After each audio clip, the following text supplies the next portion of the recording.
నిన్న ప్రధానమంత్రి నరేంద్ర మోడీ గారు సర్దార్ వల్లభాయ్ పటేల్ 150వ జయంతి సందర్భంగా కొన్ని వ్యాఖ్యలు చేయడం జరిగింది. ఏమని? శత్రువుల ఇళ్లలోకి చొరబడి కొడతాం అని ఆయన చెప్పడం జరిగింది. నిజంగా ఆ విధంగా చేస్తే మంచిదే, కానీ లేదే. అమెరికా విషయంలో ఏం జరిగింది? అక్రమ వలసదారులు అనే పేరుతో కొన్ని వందల మంది భారతీయులను అమెరికా ప్రభుత్వం చేతులకు సంకెళ్ళు వేసి కాళ్ళకు గొలుసులు కట్టి సైనిక రవాణా విమానంలో పశువులను బంధించినట్లు బంధించి 24 గంటలు 30 గంటలు ప్రయాణం చేసే విధంగా అమెరికా నుండి భారత్కు పంపించింది. పశువుల కంటే హీనంగా చూసింది. దాని మీద కనీసం నిరసన తెలిపే కార్యక్రమం కూడా చేయలేదు. అనేక దేశాలు, బ్రెజిల్, మెక్సికో, కొలంబియా లాంటి దేశాలు తమ నిరసన తెలిపాయి. తమ విమానాలు అమెరికాకు పంపించి తమ దేశస్తులను తమ దేశానికి గౌరవప్రదంగా తీసుకొని వచ్చాయి. అలాంటిది మోడీ ప్రభుత్వం నిరసన తెలపడం కానీ, మన విమానాలు పంపి మన వాళ్ళను తీసుకురావడం కానీ చేయలేదు. ఇటీవల అమెరికా ఒత్తిడికి తలొగ్గి మనకు అనేక సందర్భాల్లో మిత్రదేశంగా ఉన్న రష్యా నుంచి చమురు దిగుమతి చేసుకునే దాన్ని కూడా స్టాప్ చేసింది. కాబట్టి ఈయన ఉత్తర కుమార ప్రగల్భాలు పలుకుతూ ఉన్నాడు, మేకపోతు గాంభీర్యం ప్రదర్శిస్తున్నాడు. పదే పదే నెహ్రూకు సర్దార్ వల్లభాయ్ పటేల్కు మధ్య విభేదాలు ఉన్నాయని దాన్ని పదే పదే చెప్తున్నాడు. ముందు మీ సంగతి చూసుకోండి. కాంగ్రెస్ పార్టీ నెహ్రూను ప్రధానమంత్రిని చేసింది, సర్దార్ వల్లభాయ్ పటేల్ను ఉప ప్రధాని చేసింది, హోమ్ మినిస్టర్ చేసింది. ముందు మీ పార్టీ వాళ్ళు ఏం చేశారు? మీ గురువుకు అద్వానీకి ఏం చేశావు?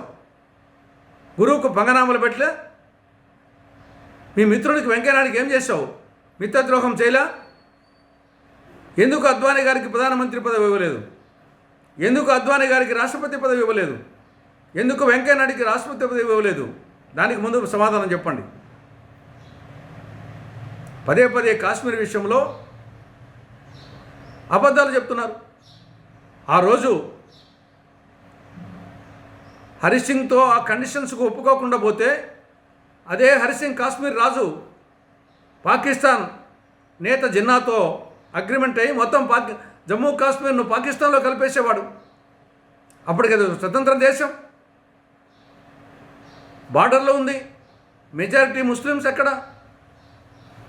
ఆ రోజు నెహ్రూ గారు, సర్దార్ వల్లభాయ్ పటేల్ గారు దార్శనికతో చేసిన కృషి వల్ల ఈరోజు జమ్మూ కాశ్మీర్ భారతదేశంలో ఉంది.